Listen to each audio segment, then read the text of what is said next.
алғыс айту. Бұл күн мейірімділікті бүкіл қазақстандықтардың бір-біріне деген достығы мен махаббатының жарқын мерекесі. Біз ең алдымен осы мерекеде ақ халатты абзал жандарды құттықтағымыз келіп тұр. Ал ендеше кеттік. Сұлу самал майданы көңілімді жайлады жаңа.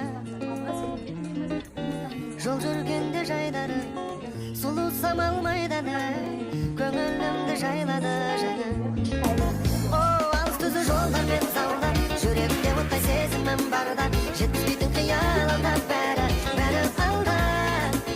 Ұлы дала шақырады алдан таусылмайтын шексіз жолдарым арман.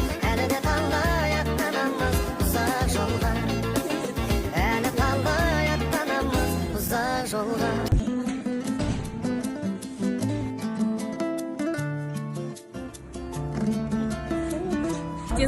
Денсаулық адам өміріндегі ең қымбат байлықтардың бірі болып табылады. Медицина кәсібі адамгершіліктің асылы. Сондықтан да барша дәрігерлер ұйымына алғыс